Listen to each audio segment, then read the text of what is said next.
née à Marseille, j'ai fait mes études, j'ai élevé mes enfants, j'ai travaillé et puis un jour j'ai voulu m'engager en politique. C'était avec les lois sur la parité dans les années 2000 et pour voir deux choses. La première, pour voir si les engagements que les politiques prenaient, ils les tenaient. Et la deuxième chose, pour changer cette ville et faire de cette ville la plus belle ville du monde. Et j'ai la ville dans les tripes. Oui. Aujourd'hui, je suis présidente du conseil départemental, présidente de la métropole. J'ai géré pendant 13 ans les espaces publics de la ville de Marseille.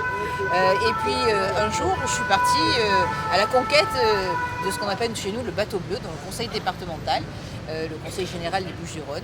Et j'ai gagné cette élection, d'ailleurs contre toute attente. Et à ce moment-là, quand j'ai gagné cette élection, j'ai souhaité à la fois vérifier si les propositions que j'avais faites dans mon programme correspondaient à ce que souhaitaient les habitants véritablement. C'est ce que j'ai fait. Et au bout de 3 ans, j'ai fait un bilan de mi-mandat. Et dans ce bilan de mi-mandat, nous avions engagé et réalisé 98% de nos promesses. On a réfléchi sur la vision de Marseille et de sa métropole parce que les deux sont extrêmement liés. Et puis le programme était très complet, on a eu 6000 propositions des habitants et donc on a fait ce programme qu'on a décliné tout au long de la campagne. Puis après il y a eu cette épidémie où du jour au lendemain, on s'est retrouvés chez soi, on a été complètement privés de nos libertés et là j'ai eu vraiment le sentiment qu'il fallait protéger les Marseillais et les Marseillaises. Il fallait les protéger, la première chose, dans leur santé, parce qu'on a beaucoup de chance ici, on a des professeurs qui sont renommés de manière internationale, qui sont extrêmement efficaces, des soignants qui sont fantastiques, et il faut encore plus les aider. Donc ça, c'est la première chose.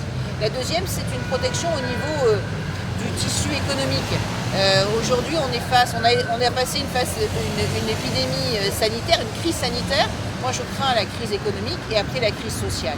Donc il faut vraiment qu'on fasse tout pour qu'on ne rentre pas dans cette deuxième crise sociale qui serait catastrophique pour nous, ici, pour ce territoire qui est un territoire qui est en fragilité. Et puis la troisième chose, c'est protéger au niveau de l'environnement. Alors ma première action, une fois élue, ça sera d'engager, comme je vous l'ai dit, les budgets et le nouveau projet sur la santé. Et puis la deuxième chose aussi, ça sera de commencer à employer des policiers municipaux. Donc d'en recruter, puisque je souhaite mettre des postes de police municipale dans tous les secteurs, pour que la police municipale joue vraiment son rôle de proximité et assure la sécurité aussi des Marseillais et des Marseillaises et fasse respecter les arrêtés du maire. Vous verrez que c'est un programme qui mettra en avant Marseille et les Marseillais, mais pas pour demain, mais pour des décennies à venir.